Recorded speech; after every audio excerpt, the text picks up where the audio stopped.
whatever. So he's like, when I wore this, I didn't wear any socks, but I dipped my feet in honey. I'm like, oh, I can tell.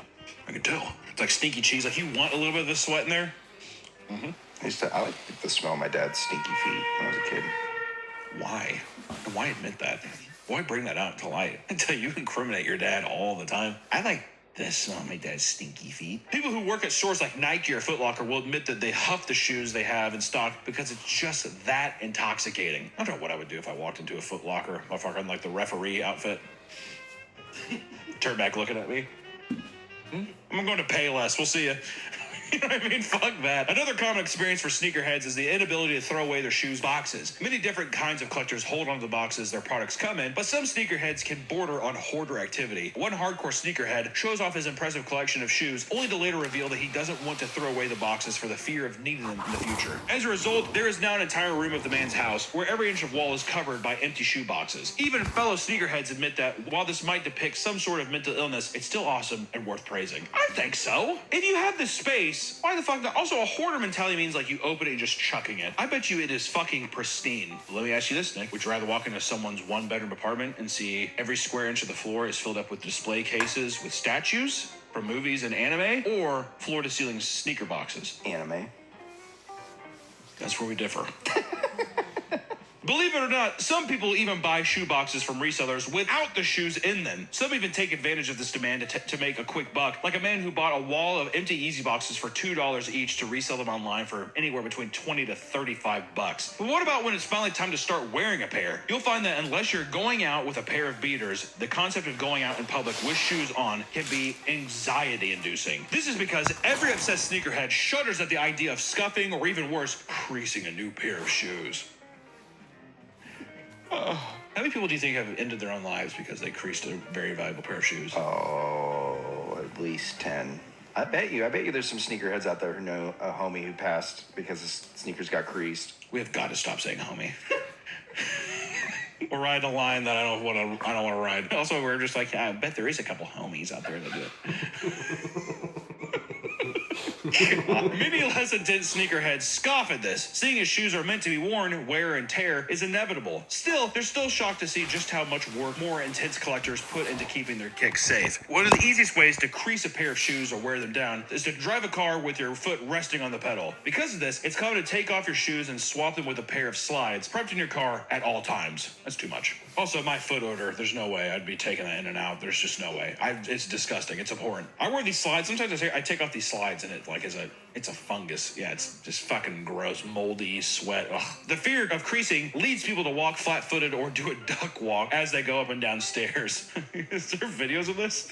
A little duck walk? A truly devoted sneakerhead will embarrass himself if it means keeping his shoes protected. It's not totally uncommon for people to be caught walking around with trash bags wrapped around their shoes, especially when it rains. I mean, come on, dude. We gotta protect them. It's like wearing a raincoat. Some will even spend money at crease protectors, which are inserts you place in the toe box of shoes to stop them from bending as much. Many will wear them despite being uncomfortable at best and in constant pain at worst. Other companies like Crease Beast make custom socks with pockets in them so you can place their foam inserts inside. And while reviews claim they're much more comfortable, people just think you look like an asshole wearing them. Why do you think that is? Is it just because you're just like, oh God, get over it, it's shoes, and they just don't have obviously the same appreciation? Exactly. Is that what it is? It's one of those things where it's like, that hobby's stupid. I see. It's just people being bitter. Yeah, and to be fair, I mean, I don't know. You might look stupid. How goofy does it look? Sneakerheads take this stuff very seriously. When one group of kids filmed themselves at a Sky Zone purposely creasing all of the nice shoes left by customers, a ton of the comments were from people saying that if it were their shoes being creased, they would catch a charge, aka they would beat the shit out of it. Which also, you know what? Why the fuck? Why do that? Come on now. Creasing all the shoes? What dickheads? Come on now. Do you think that people should be allowed to just slap a child? Oh, yeah, if they acting up. If they... Crease shoes are such a triggering thing for sneakerheads that they'll film strangers in precarious positions and post it online to share their frustrations. Most people just end up telling them to get down on a knee, which, as if getting down on a knee isn't already a dead giveaway that something big is happening. Taking time to actually take your shoes off has probably ruined some of the surprises when people actually are trying to get proposed to. Also, if you're what more giant romantic gesture is there than a sneakerhead being like, and I'm creasing my shoes because I love you this much? If anything, that gets you a lot of brownie points. Also, since you planning the proposal, you could wear the shoes that you don't like. You want to get creased, you know? No, but see, that's the thing. Is a romantic side of it, Nick, is that the person knows what you like, what shoes you love, and the day you crease them is the day it was the happiest day of your life. Yeah, she'll know that too. Yeah. Wear a shoe you want to get creased. No, I'm saying the shoe you don't want to get creased. That's the one you got to do it with. That's forever. See, sneakerheads, you can take them.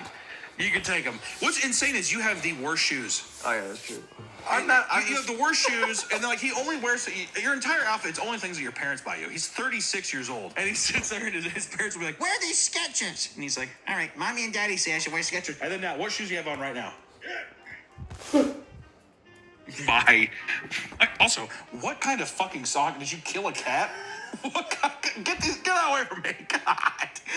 God, are those socks inside? When you have people who are this devoted and protective of their shoes, one could only imagine the horrors that take place when an exclusive pair releases. Even back in 2011, people were at each other's throats to secure their spot in line for products like the $180 pair of retro Air Jordans. In Seattle, police used pepper spray on 20 people who were starting fights. And in Atlanta, a crowd of people broke down doors to be the first in line to buy them at the mall. The Atlanta chaos ended in 4 arrests, including a mother who left her 2 toddlers in the car amidst the mob to purchase their limited supply. Police had to smash open the window to get them out of the fucking car, dude. Pretty crazy. Does Michael Jordan ever say anything about this? He's just like, how people do this to craze. You ever see him touch those kids at the racetrack? He's like squeezing a little kid's butt. You ever see that? He's invested in some NASCAR team. He's him like pinching some kid's butt or whatever. I think he's trying to be cute. He's just like, hey, little kid, but still, it comes off weird. And all the comments are just like, LeBron would never.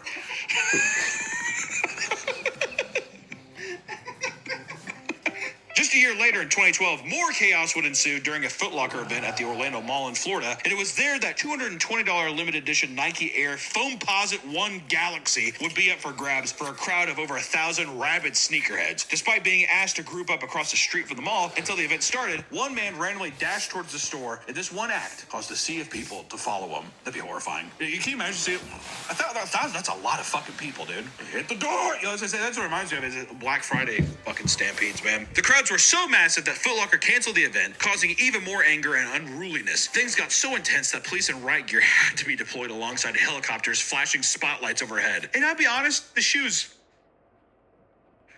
I don't think the shoe is that good, right? There are many stories like this, but only a few as insane as the events that transpired in 2005, when streetwear designer Jeff Staple was tasked with designing the shoe dedicated to New York City. He created the New York City Pigeon, a $300 gray pair of Nike Dunks with a graphic of a pigeon on it. This design, while certainly not flashy, had one big thing going for it. Only 150 would be available.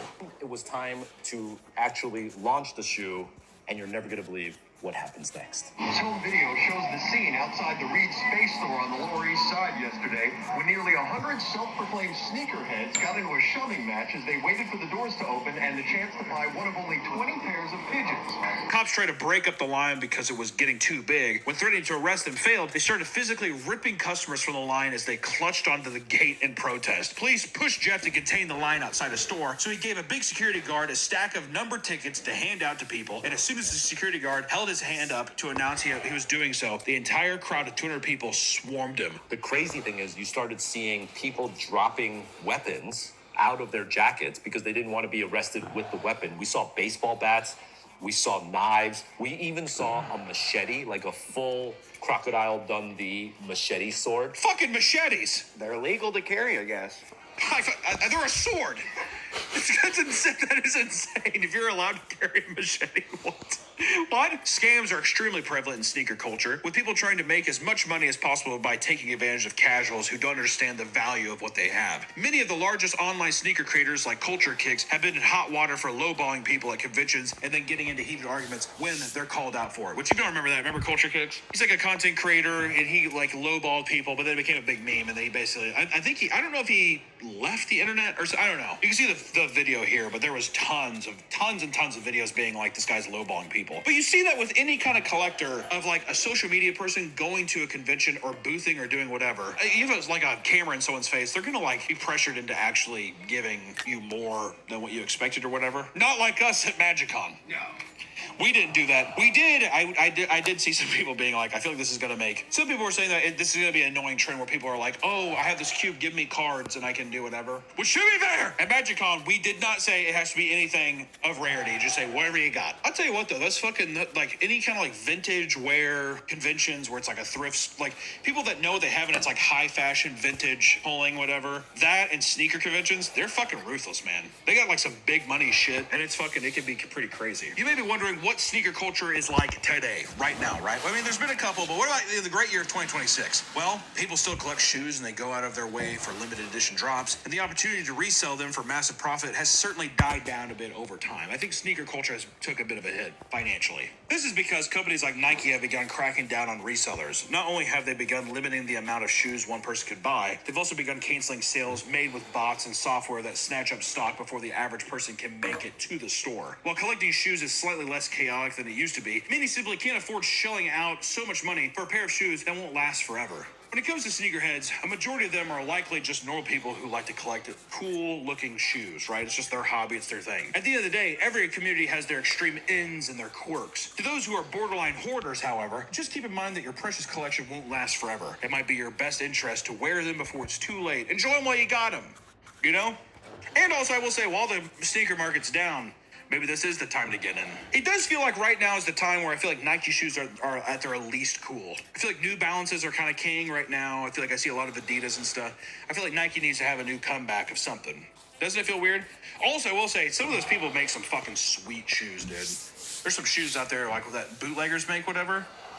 Good stuff. People do. I saw this one that was like a Newport Nike shoe that was made like probably over 10 years or so ago. Put a picture up. Or there's like a video of a guy making it, but I think all that stuff's kind of illegal. But I do think that, like, we're gonna find more and more artists making shoes. It's sneakers and like seeing like I bet you that market is still thriving in terms of collectibles, like one-off or whatever it is, or even the guy that we talked about that made like he had 30 of them in his store, etc. I think that's where sneaker culture will live and thrive. But until next time, guys, keep your sneakers safe and hey, wear them. Your shoes. Have fun with them. We'll see you in the next one. Bye-bye. God, I fucking about blew my goddamn head with that sneeze. Fuck. Good Lord.